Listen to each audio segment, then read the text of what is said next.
아멘.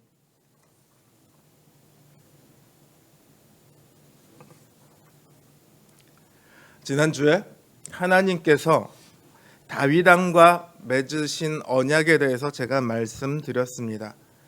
하나님께서는 다윗에게 그들의 후손으로 왕조를 세우시며 설령 그 후손들이 아무리 잘못하더라도 그 왕위를 빼앗지는 않겠노라 이렇게 말씀하셨습니다. 그런데 그로부터 300~400년의 시간이 흐르고 나서 하나님께서는 이스라엘을 향해 특별한 선지자들을 보내십니다. 특별한 선지자들입니다.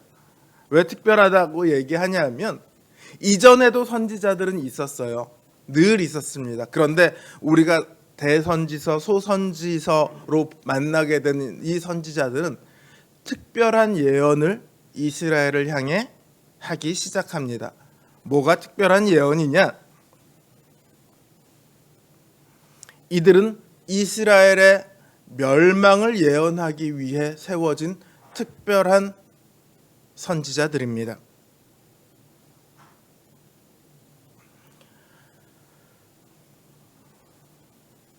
예를 들어 미가 선지자 같은 경우는요, 사실 미가 선지자는 우리에게 익숙한 선지자는 아니죠. 미가 선지자 같은 경우는 온 하늘이여, 온 땅이여, 온 산이여 이러면서 이스라엘의 범죄를 그들에게 낱낱이 밝힙니다. 너희는 이스라엘의 범죄를 보라, 이스라엘의 범죄를 들으라. 이게 지금 무슨 장면이냐면 온 우주에다가 이스라엘을 지금 고발하고 있는 겁니다.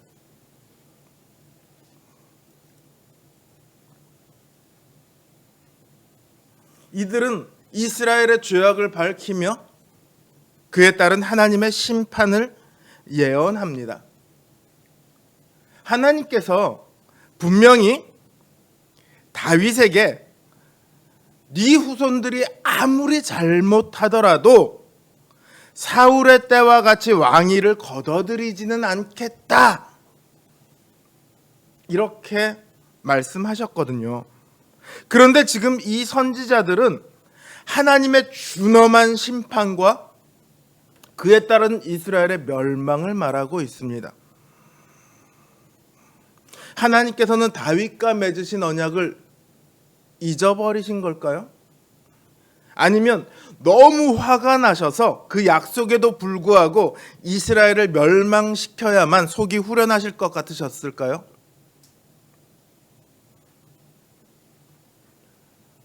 사실 이스라엘이 하나님 앞에 바르지 못한 것은 새삼스러운 이야기가 아닙니다.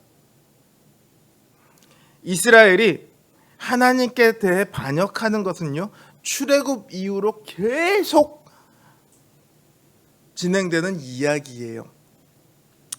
민수기를 보시면, 우리가 작년에 민수기를 했었죠. 민수기를 보시면 그들의 진중 제일 한가운데 뭐가 있습니까? 회막이 있습니다. 그리고 그 회막에 항상 무엇이 있습니까? 하나님의 영광의 구름이 그 회막 위에 떠 있어요. 아침이면 그들은 만나를 먹습니다. 40년 동안 그 광야를 헤매 다녔어도 옷이나 신발이 단 한 번도 헤어지지 않았습니다. 그들은 매일 하나님을 보고 하나님의 기적을 경험하며 살아갔습니다. 그런데 민수기는 그들의 수 없는 반역을 말하고 있습니다.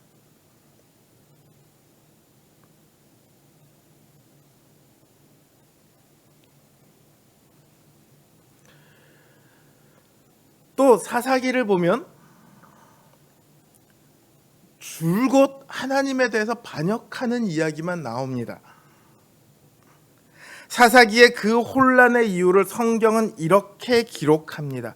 그때의 왕이 없으므로 각자 자기 소견에 좋은 대로 행하였더라.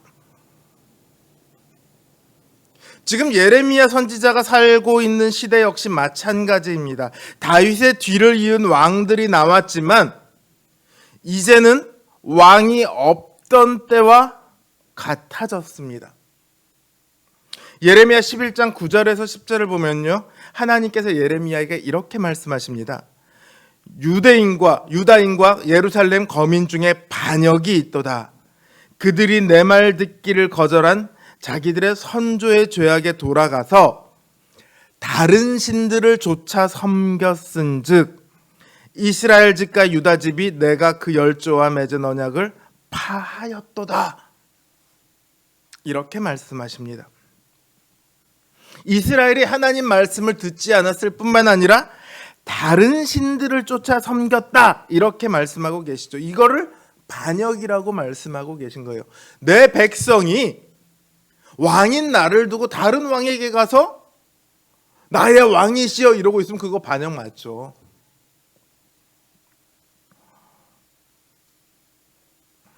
이스라엘이 하나님과 맺은 언약은요, 하나님은 그들의 하나님이 되시고 그들은 하나님의 백성이 된다. 이게 언약의 핵심입니다. 그런데 그들은 그 하나님의 자리에 다른 신을 두었습니다. 다른 신이 자신들의 하나님이라고 말합니다. 일반 왕을 반역해도 조선시대의 왕을 반역하면 어떻게 되죠? 구족을 멸했습니다. 구족이 어떻게 구족인지 아세요?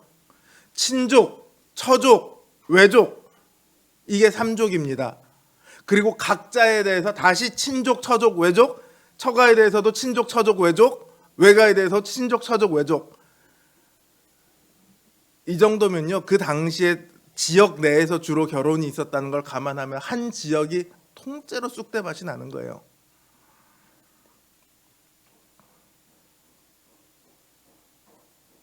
하물며 왕에 대한 반역도 이럴진데 하나님에 대한 반역입니다. 그들은 이 반역을 행함으로 하나님과 맺은 언약을 깨버렸습니다. 그들은 하나님의 이름을 말하지만 하나님을 하나님으로 믿지 않았습니다. 자신들을 불러 백성으로 삼으신 그 하나님을 신뢰하지 않았습니다. 하나님께서 언약을 어기신 것이 아니라 그들의 불신앙이, 그들의 반역이 언약을 파기한 것입니다. 약속을 깬 것은 하나님이 아니죠. 이스라엘이죠. 따라서 하나님께서는 언약을 어긴 사람들에게 약속을 어긴 책임을 물으심이 마땅합니다. 하나님의 심판의 예언이 전혀 이상할 것이 없습니다. 이제 하나님께서는 이스라엘을 벌하시고요, 다시는 하나님의 복을 받지 못하도록 하는 것이 마땅합니다. 영원히 그들이 하나님을 두려워하도록 놔둬야 합니다. 그래야 하나님을 반역한 자에 대한 제대로 된 심판이 되겠죠. 그런데 오늘 본문을 보십시오. 이 말씀이 이스라엘에 대한 영원한 심판의 말씀처럼 보이십니까?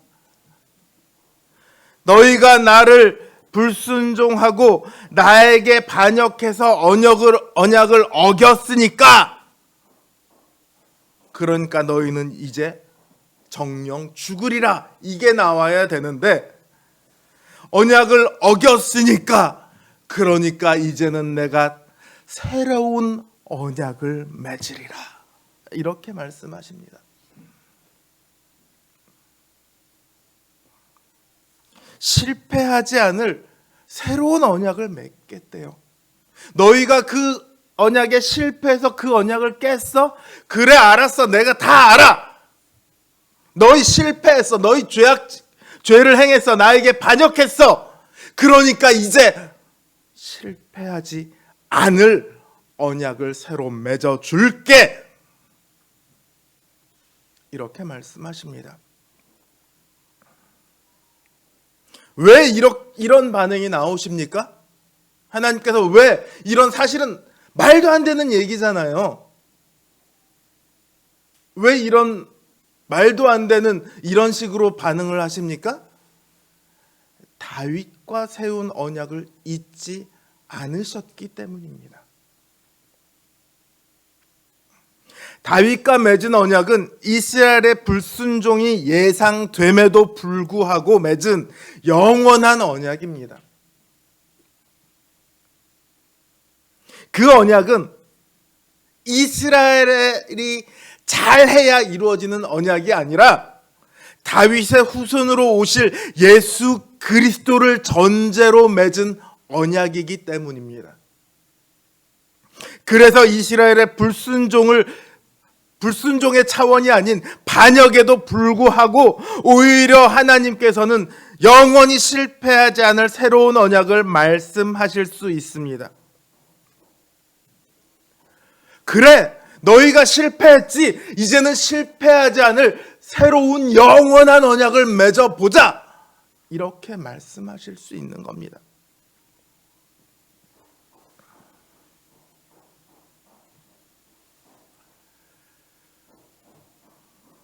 하나님께서는요, 이 언약을 깨뜨린 이스라엘과 새로운 언약을 맺으시겠노라고 말씀하십니다. 이 언약은 시내산에서 그의 조상들이, 선조들이 하나님과 맺은 언약과 같지 않대요. 시내산 언약이 뭡니까? 유월절 언약과 십계명과 그 뒤에 따라 나오는 율례들과 절기와 성막과 제사제도와 레위인에 대한 약속들과 이걸 모두 포함하고 있는 우리가 흔히 율법이라고 말하는 겁니다.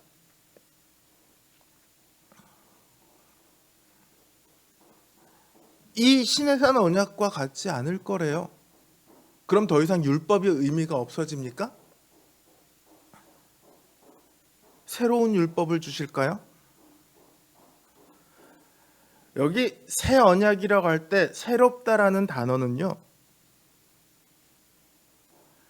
이전 것을 회복한다는 의미, 이 의미와 동시에 질적으로 변화되었다라는 그런 의미를 가지고 있습니다. 내용이 변화하는 것이 아니라 이전의 그 내용을 회복하되 단지 더 업그레이드 되어 있는, 질적으로 향상된 그런 언약이라는 거예요. 그러니까 이전처럼 여전히 하나님께서는 그들의 하나님이 되실 것이고 그들은 하나님의 백성이 될 것입니다. 그들은 하나님의 백성으로 하나님께서 그들에게 베푸시는 은혜와 평강을 따라 온 땅에 하나님을 보여주는 율법을 여전히 지키며 살아갈 것입니다.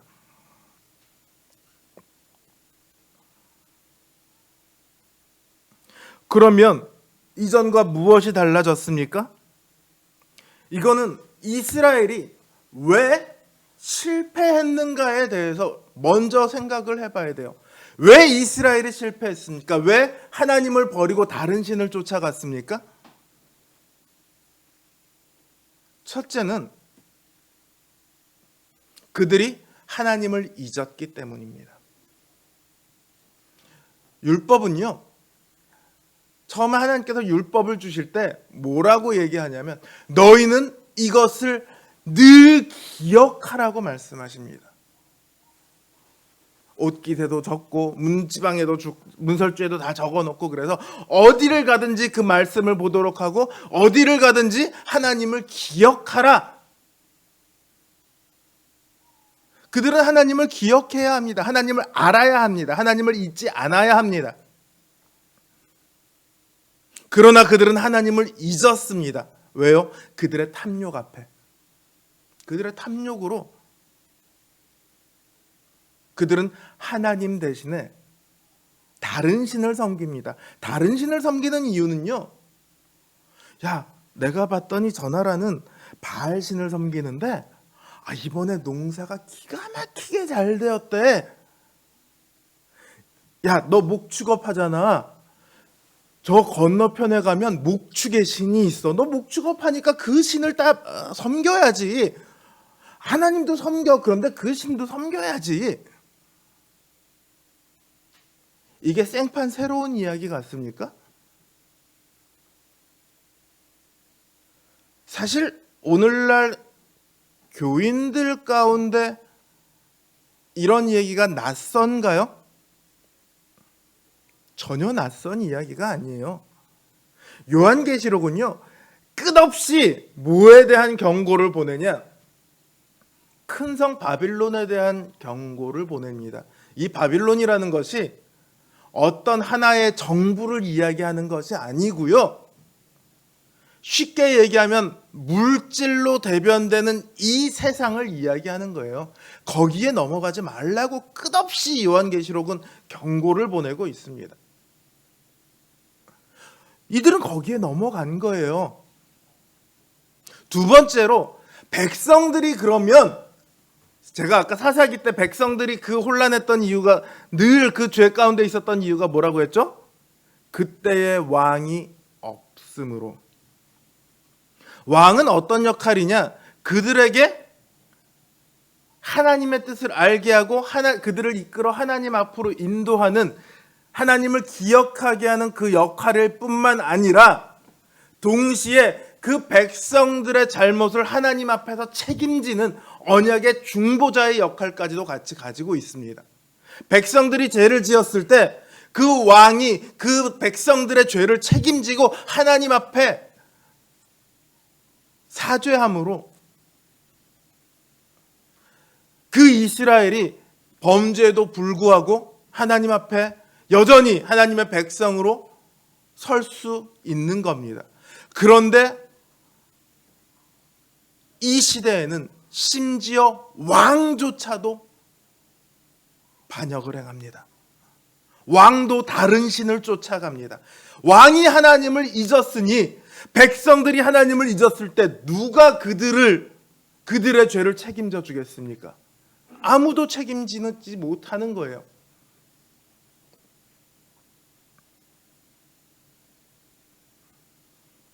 그래서 이들이 결과적으로 멸망에 이르게 되는 겁니다. 그래서 하나님께서는 이전과 달라진 언약을 말씀하시는데 핵심이 세 가지가 있습니다. 첫 번째는요, 하나님의 법을 마음에 직접 기록하겠다, 이렇게 말씀하십니다. 그들의 실패가 무엇 때문이라고요? 하나님을 잊었기 때문이라고요. 문설주에다가 적어놓고 옥기세도 적어놓고 다 해야 되는데 그것조차 하지 않는 거예요. 그러니까 이제는 마음에 직접 그 법을 새겨서 하나님을 절대로 잊을 수 없게 하시겠노라, 이렇게 말씀하십니다. 전에는 돌판에 적힌 그 법을 기억하고 따라 행해야 했지만 이제는 우리 마음에 적힌 법을 따라 행하도록 하겠다는 겁니다. 이 법은, 이 새 언약은 우리로 하나님을 기억하게 할 뿐만 아니라 그 법을 지키기를 원하는 마음과 지킬 수 있는 능력까지를 보장하고 있습니다. 왜냐하면 마음에 새기겠다는 말씀은 성령님께서 우리 안에 직접 오시겠다는 말씀이거든요. 그래서 고린도 후서에서 바울은 이 돌비에 새겨진 법은 우리를 정죄하는 법이지만 우리 영에 적힌 법은 우리를 살리는 법이다, 이렇게 말하고 있습니다. 우리 안에 새겨진 이 법은 성령의 법입니다. 성령님께서 우리 안에 거하시며 직접 우리에게 말씀하시고 우리를 그 생명으로 이끄시겠노라, 이 새 언약은 그렇게 보증하고 있는 겁니다. 그래서 이 언약은 실패하지 않을 언약이 됩니다. 둘째로, 작은 자부터 큰 자까지 다 하나님을 알게 될 것이다, 이렇게 말씀하십니다. 첫 번째가 그 법을 우리가 기억해서 법을 지키는 것에 초점이 있다면, 두 번째는 하나님을 기억하는 것에 초점이 있습니다. 호세아 선지자는요, 이 하나님을 잊은 이스라엘을 향해서 우리가 하나님을 알자, 힘써 알자, 이렇게 호소를 합니다. 하나님을 안다는 것은요, 단순히 내가 하나님 계시지 내가 알아 이게 아니고, 하나님을 안다는 것은 그 하나님을 나의 하나님으로, 나의 왕으로 안다는 거예요. 나는 그분의 백성이고, 그러니까 나는 그분의 통치를 받는 존재야. 하나님과 나의 존재를 명확하게 인식하고 그 관계를 안다는 거예요. 그런데 이제 새 언약에서는 큰 자부터 작은 자까지 모두가 다 하나님을 알게 될 것이다, 이렇게 말을 합니다. 우리가 요엘서 2장을 보면 성령님께서 오실 때에 대한 여러 가지, 성령이 임하시면 노인들도 꿈을 꿀 것이고 청년들은 예언할 것이고, 이런 이야기들이 나옵니다. 이 구절의 초점은요, 노인들이 꿈을 꾼대, 청년들이 예언을 한데 누가 뭐를 했느냐에 초점이 있는 것이 아니라, 큰 자부터 작은 자까지 모두가 다 하나님을 알고 하나님의 일을 말할 수 있다는 거예요.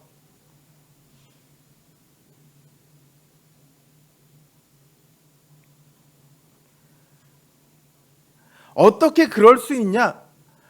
성령님이 임하시면, 성령님이 어디에 임하시면? 우리 가운데 임하시면. 하나님이 우리 안에 계시는데, 야, 너 하나님 알아야 돼, 이렇게 이야기할 필요가 없는 거죠. 너는 하나님을 잊지 마, 하나님을 기억해야 돼, 이렇게 이야기할 필요가 없는 거죠. 하나님이 그 안에 계시는데요. 우리가 사별한 부인을, 사별한 남편을, 혹은 사별한 돌아가신 부모님은 늘 기억을 해야 합니다. 그런데 지금 살아있는 남편을, 살아있는 아내를 나는 늘 기억해야지, 이러는 사람이 어디 있습니까? 그냥 같이 사는 거죠.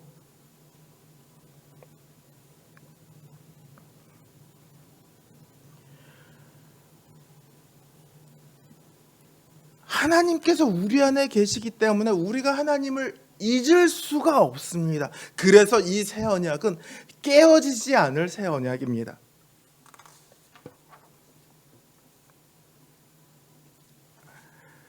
세 번째로, 내가 그들의 죄를 사하고 다시는 그들의 죄악을 기억하지 아니하리라, 이렇게 말씀하십니다. 깨어지지 않는 언약을 위해서 필요한 것은요, 하나님을 알고 하나님의 말씀에 순복하는 것과 함께 또 한 가지의 문제가 더 필요하죠. 그럼에도 불구하고 우리가 죄를 지었을 때 어떻게 그 죄의 문제를 해결할 것인가? 모세를 통해 주신 시내산의 언약에서는 제사를 드리도록 했습니다. 그런데 이제는 그 제사를 월등히 뛰어넘습니다. 내가 그들의 죄를 사하고 다시는 그들의 죄악을 기억하지 않으리라.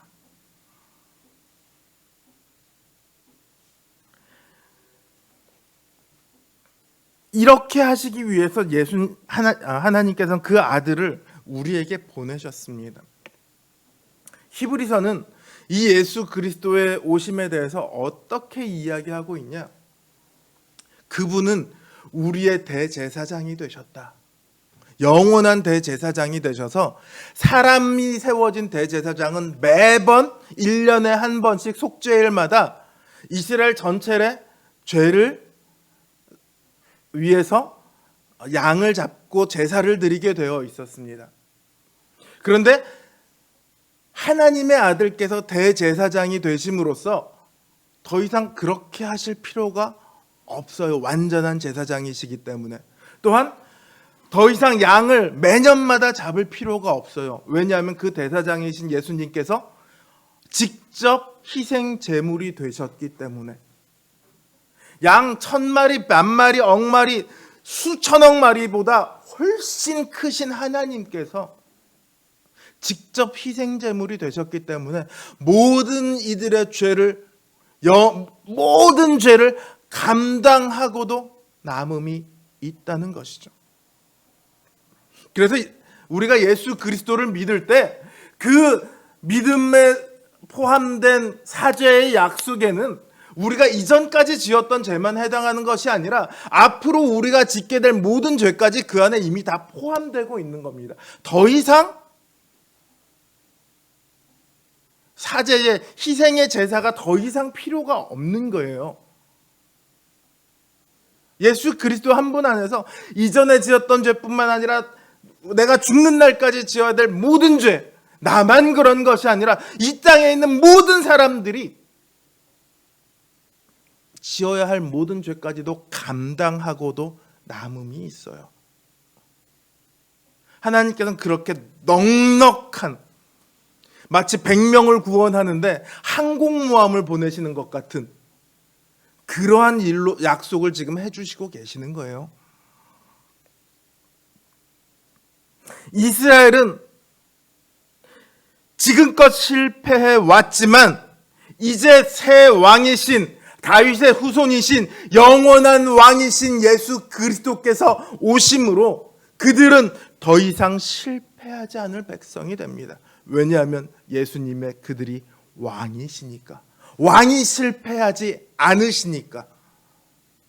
백성들은 실패할지라도 왕이 실패하지 않기 때문에 그 나라는 영원한 나라가 되는 겁니다.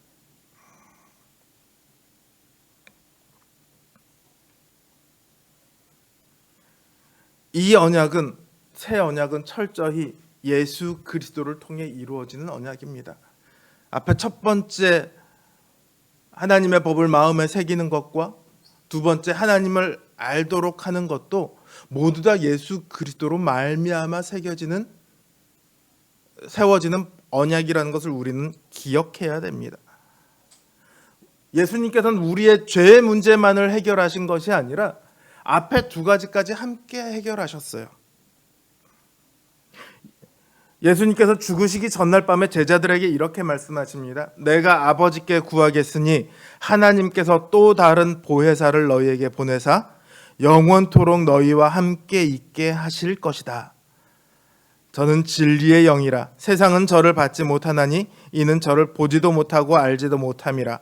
그러나 너희는 저를 아나니 저는 너희와 함께 거하심이요 또 너희 속에 계시겠음이라. 보혜사 곧 아버지께서 내 이름으로 보내실 성령, 그가 너희에게 모든 것을 가르치시고 내가 너희에게 말한 모든 것을 생각나게 하시리라. 하나님께서 성령을 보내심은 예수 그리스도의 간구를 들으심으로 보내시는 거예요. 그리고 누구의 이름으로 그 성령을 보내시느냐? 그리스도의 이름으로 보냅니다. 그래서 성령 하나님을 아버지의 영이라고 표현하기도 하지만 그리스도의 영이다 이렇게 표현하기도 합니다.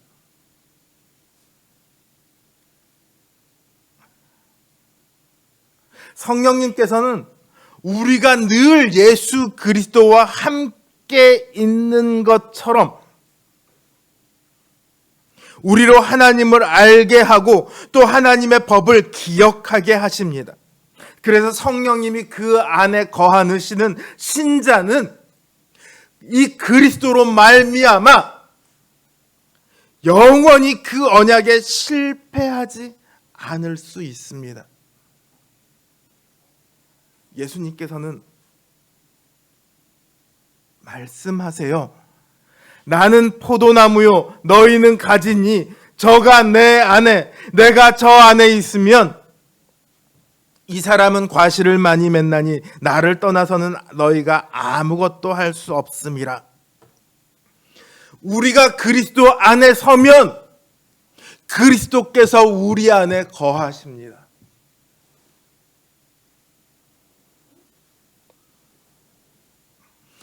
그리스도께서 우리 안에 거하시지 않으면 우리는 영원한 새 언약의 백성이 될 수가 없죠. 언젠가는 또 실패할 거예요. 그러나 그리스도께서 우리 안에 거하심으로 성령님으로 말미암아 우리 안에 거하심으로 우리가 실패하지 않을 하나님의 백성이 되는 겁니다. 우리가 그리스도 안에 그리스도께서 우리 안에 거하는 방법은 단 하나뿐입니다. 무엇이죠? 믿음입니다. 이 외에 다른 것이 없습니다. 어떤 사람들은 말합니다. 야, 믿기만 하면 다 구원받는다고? 그러니까 이들이 삶을 개판으로 사는 거 아니야?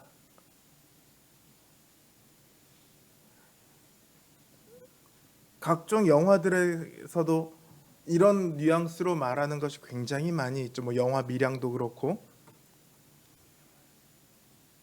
이건 사실 하나님의 교리가 잘못되었기 때문이 아니에요. 하나님의 의지가 잘못되었기 때문이 아닙니다. 사람이 악해서 그런 거죠. 이거를 착각해서, 이 하나님의 구원의 놀라운 의지를 착각해서 얼마든지 사람은 하나님을 잊을 수 있습니다. 믿음을 떠나갈 수 있어요. 성령님께서 우리 안에 거하시는 전제는 믿음입니다. 뭐 이것을 예정받은 사람은 끝까지 믿고 예정 안 받은 사람은 중간에 떠나가고 이렇게 얘기하면 너무 복잡해지고,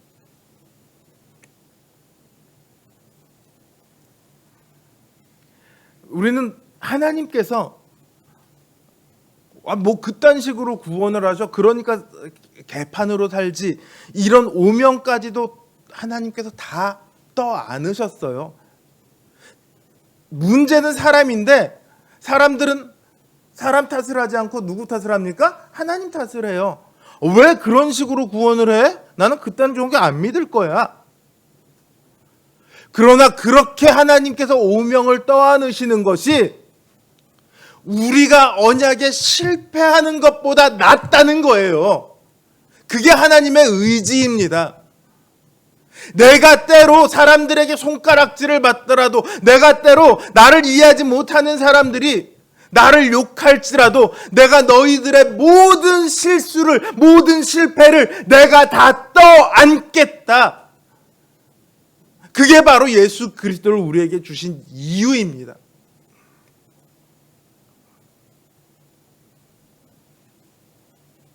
예수 그리스도께서 이 땅에 오심으로 새 언약을 이루셨습니다. 이제 믿음으로 예수 그리스도 안에 있는 우리들에게 누가 함께 하십니까? 성령님이 함께 하십니다. 우리로 하나님을 늘 기억하게 하시고 신뢰하시고 하나님의 법을 순종하게 하십니다. 그러나 기억하십시오. 우리 안에 또 다른 법이 있습니다. 무슨 법이죠? 사람의 탐욕의 법입니다. 우리는 늘 우리 안에서 성령의 소욕과 우리의 탐욕 사이에서 싸워야 합니다. 성령님의 인도대로 우리의 삶을, 성령님의 능력 안에 우리의 삶을 맡기도록 우리는 늘 우리를 이끌어야 합니다. 그래서 기도가 반드시 필요한 겁니다. 신자의 인생에 기도는 떨어질 수가 없습니다. 기도 어렵죠. 기도 계속하는 거 사실 쉬운 일 아닙니다. 새벽 기도 한 번도 빠지지 않았어. 우와. 아유, 노원성덕교회 목사는 툭하면 저녁 기도회를 빠져. 에게. 인정해요. 그런데요, 기도 어렵다고요? 맞습니다.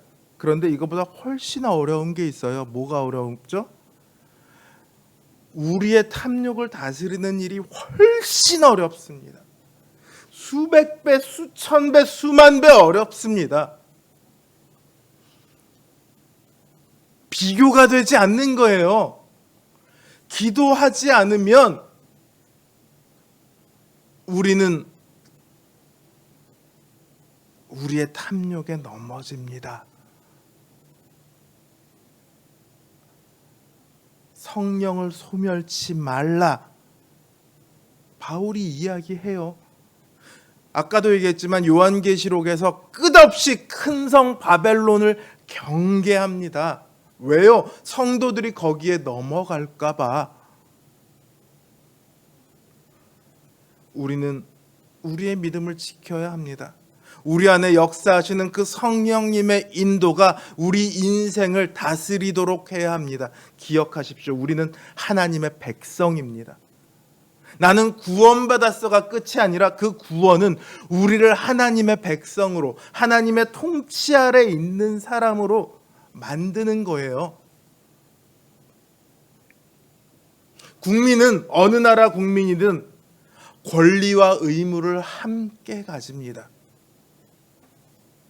대한민국 국민들도 똑같죠. 하나님 백성들도 그렇습니다. 권리가 있고 의무가 있어요.